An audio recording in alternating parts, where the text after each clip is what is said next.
Tuhan bersamamu. Inilah Injil Tuhan kita Yesus Kristus menurut Matius. Dimuliakanlah Tuhan. Sekali peristiwa, setelah mengenyangkan orang banyak dengan roti, Yesus segera menyuruh murid-muridnya naik perahu dan mendahuluinya ke seberang. Sementara ia menyuruh orang banyak pulang. Dan setelah orang banyak itu disuruh pergi, Yesus mendaki bukit untuk berdoa seorang diri. Ketika hari sudah malam, ia seorang diri di situ. Perahu para murid sudah beberapa mil jauhnya dari pantai, dan diombang-ambingkan gelombang karena angin sakal. Kira-kira jam 3 malam, datanglah Yesus kepada mereka, berjalan di atas air.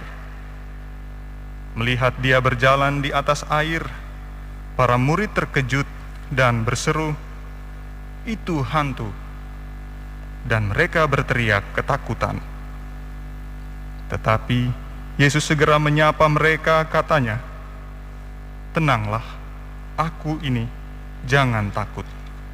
Lalu Petrus berseru, "Tuhan, jika benar Tuhan sendiri, suruhlah aku datang kepadamu dengan berjalan di atas air." Kata Yesus, "Datanglah." Maka Petrus turun dari perahu dan berjalan di atas air mendapatkan Yesus. Tetapi ketika dirasakannya tiupan angin kencang, Petrus menjadi takut dan mulai tenggelam, lalu berteriak, "Tuhan, tolonglah aku." Segera Yesus mengulurkan tangannya, memegang dia dan berkata, "Orang kurang percaya, mengapa engkau bimbang?"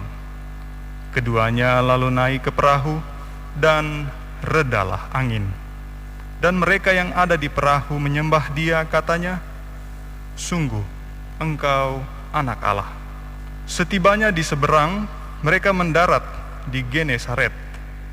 Begitu Yesus dikenal oleh orang-orang setempat, mereka memberitahukannya ke seluruh daerah.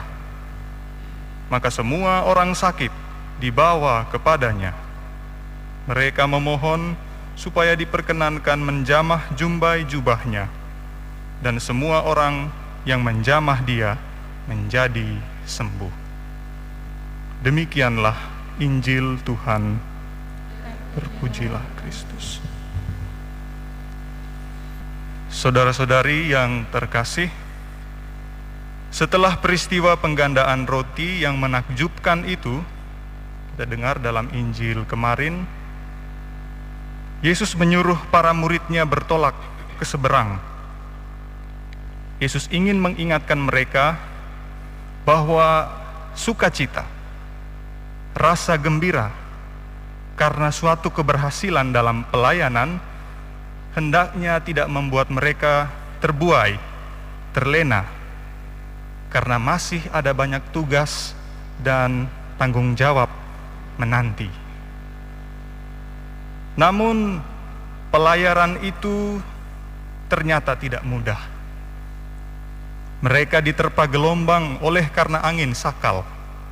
Lalu Yesus datang menghalau segala ketakutan mereka dengan berkata, "Tenanglah, Aku ini, jangan takut. Kita pun kerap berhadapan dengan situasi seperti yang dialami para murid. Memperoleh suatu tanggung jawab atau kepercayaan, menjalankannya dengan sungguh-sungguh, memperoleh keberhasilan, bersuka cita oleh karena keberhasilan tersebut. Akan tetapi kita kemudian menjadi cemas atau takut bila mesti bertolak kepada tugas atau tanggung jawab baru yang lebih besar dan tampaknya lebih sulit. Tapi hendaknya kata-kata Tuhan tadi menguatkan kita, bergema di seluruh lorong hati kita. Tenanglah, aku ini, jangan takut. Saudara-saudariku yang terkasih, marilah kita bertolak ke seberang, bertolak menuju kepada tugas atau tanggung jawab lain, demi semakin meluasnya berkat, rahmat, serta kasih Tuhan yang bekerja melalui diri kita. Sesulit apapun, seberat apapun, ketika kita yakin ada Tuhan di sana beserta kita, maka kita tidak perlu cemas, ragu, apalagi takut. Ingatlah, Tuhan sendiri mengatakan, tenanglah, aku ini, jangan takut. Tuhan memberkati. Mari